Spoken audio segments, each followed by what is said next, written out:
तो फ्रेंड्स, आपका स्वागत है हमारे यूट्यूब चैनल में। आज हम डायरेक्ट ऑनलाइन स्टार्टर के बारे में जानेंगे।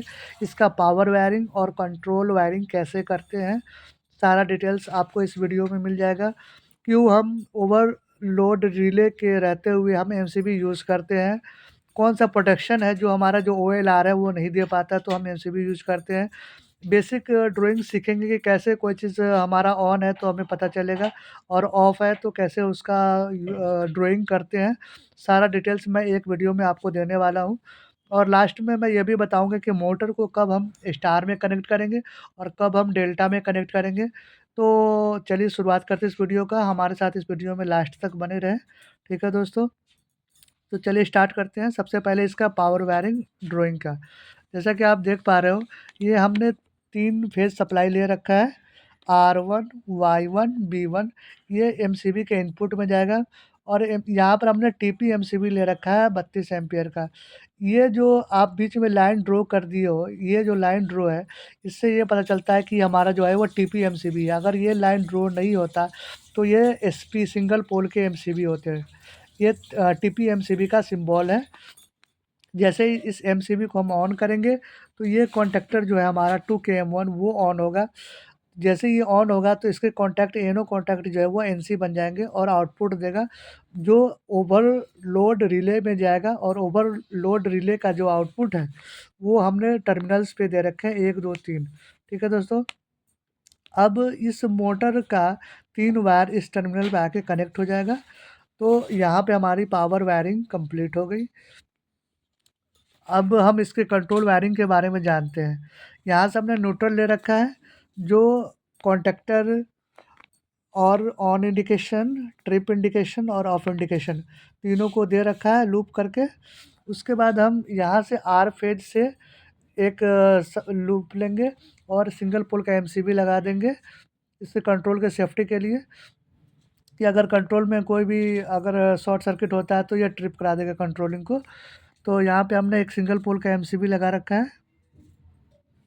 उसके बाद जो हमारा ओएलआर है उसके एनसी कॉन्टैक्ट में जाएगा ये सप्लाई और उस एनसी का जो आउटपुट है उससे सबसे पहले स्टॉप पुश बटन जाएगा और स्टॉप पुश बटन का जो आउटपुट है उससे हम स्टार्ट पुश बटन के इनपुट में देंगे और स्टार्ट पुश बटन के पैरेलल में हम एक जो ये कॉन्टैक्टर है उसका एनो कॉन्टैक्ट यूज़ करके होल्डिंग के लिए एक सर्किट बना देंगे। ठीक है दोस्तों?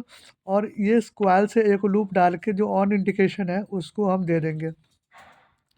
जैसे ही हम स्टार्ट बटन को प्रेस करेंगे तो ये कॉन्टैक्टर हमारा होल्ड हो जाएगा और होल्ड हो जाएगा और उसके बाद ये इंडिकेशन हमारा ग्लो हो जाएगा। ठीक है दोस्तों? ये जो हमने लगा रखा है ये होल्डिंग के लिए लगा रखा है। अगर हम इसको नहीं लगाएँगे तो जैसे ही पुश बटन को प्रेस करेंगे, इस कॉन्टैक्टर को सप्लाई जाएगा और जैसे ही इसको हम छोड़ देंगे, तो रिलीज़ कर देंगे इसको, तो इसको सप्लाई कट जाएगा और कॉन्टैक्टर हमारा अनहोल्ड हो जाएगा और मोटर इससे हमें चलेगा नहीं। तो कॉन्टैक्टर जब भी हम पुश बटन से मोटर को स्टार्ट करना चाह रहे हैं, तो एक होल्डिंग सर्किट लगाना हमें ज़रूरी होता है। तो इसके लिए हम क्या करते हैं, इसका इनो कॉन्टैक्ट यूज़ करते हैं। जैसे हमने इसको प्रेस किया, यहाँ से सप्लाई इसको आया और ये हमारा कॉन्टैक्टर ऑन हो गया। ठीक है दोस्तों? अब जब ये रिलीज़ होगा, तो जब ये कॉन्टैक्टर हमारा ऑन हुआ था इसको प्रेस करने पे, तो ये कॉन्टैक्ट जो है, इस कॉन्टैक्टर का वो एनसी हो गया और यहाँ से ये सप्लाई इस एनसी के थ्रू कंटिन्यूअस इस कॉन्टैक्टर को मिलता रहेगा। ठीक है दोस्तों? आप अगर ऑन इंडिकेशन लेना चाहते हो तो कॉन्टैक्टर का जो एनो कॉन्टैक्ट है उससे भी आप ले सकते हो। यहाँ से लूप डाल के एक एनो कॉन्टैक्ट ले लेना और जो उसका आउटपुट होगा वो इस इंडिकेशन में दे सकते हैं। ठीक है? यहाँ पे हमें अलग से ऑक्स कॉन्टैक्ट ना लगाना पड़े, इसीलिए एक एनो एनसी कॉन्टैक्ट दिया हुआ था।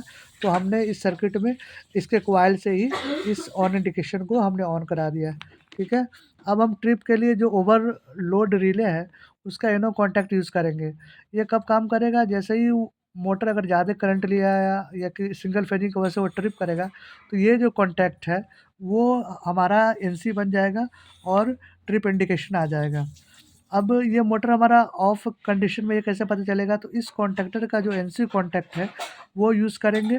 यहाँ से हमने एक लूप डाल के इसके एनसी कॉन्टैक्ट के सप्लाई दे दिया और जैसे ये मोटर हमारा ऑफ रहेगा, इस एनसी के थ्रू यहाँ पे ऑफ इंडिकेशन को सप्लाई मिलता रहेगा और इससे हमें पता चल जाएगा कि मोटर हमारा ऑफ है।